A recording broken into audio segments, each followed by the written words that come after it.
Vara Perxudres Podcast'te.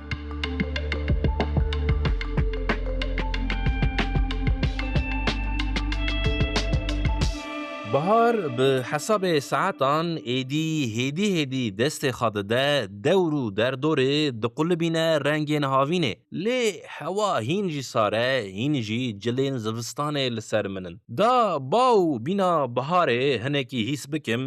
هیس بکم خوینا خورتانیه جه کخکین کالان دور ودکم لشیرین چرکز رشت نرم زانم چرکز رش به حدودان جهل ارمنستانه زانم زمان وی او زمانه کو چه بگیر جه افرینه دسر چمو چولان را چویه ده اریوان را در کتیه زانم ما بزمان عرض و عرش اینیه زانم شورش خبره کتاب شعرین چرکز رش سال 1986 لیریوان هاتیه نشر کرن کتاب ج حرفین وهلی به ادیتوریا مصطفی کلچ اصلان به خباتن لیلا چل درگوشی سال 2024 هاتیه حرفین وهلی کارلین چاچانی ده پیشکوتنا کتاب داده بیجه ده هر خطکا چرکز رشتا رح و رندی حیات نرحتیا و تی خانه تیمور خلیل سر چرکز رشت بیجه او جوان کسانه کو جوان را ده بیجن انسان وها ده 100 ساله که دا جاره که جدیا خواه دبن ده دوام دا تیمور خلیل ده بیجه وک شاعر اگر ناو دنگ چرکز رشت بلا نبویه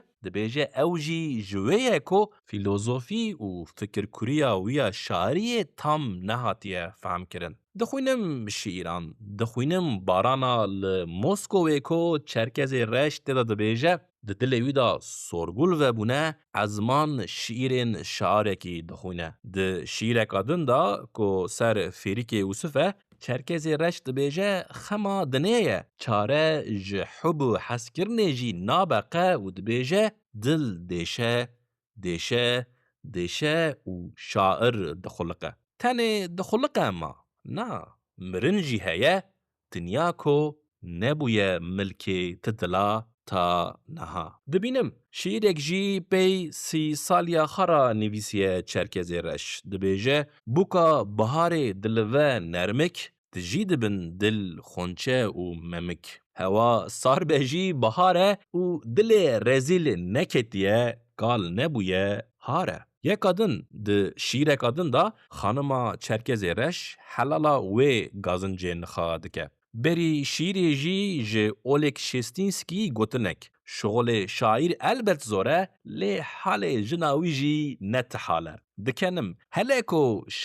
شاعر به جه شیران حق وره در و دلکوچر به دخوینم شیرین دنجی دبینم جه شیران تور زده جه اوا نابوه بونا من حزدکم دخوینم بونا چرکز رش دخوینم جارک آدن دخوینم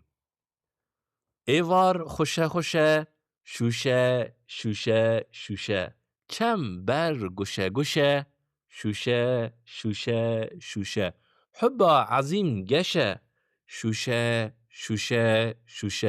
دوران شکر خوشه شوشه پنجره دهجه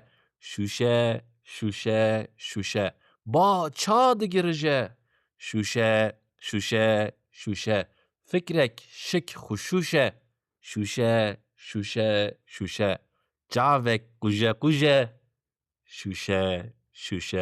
شوشه گهدارین دلال پرخودرس پودکست وان وشن انخوا به دستکین گهدارین خوا دکه اگر کیفات ج پرخودرس پودکست راته تو جی دستکی بده کو وشن آوه نسکنه دوام بکه پر سپاس شوشه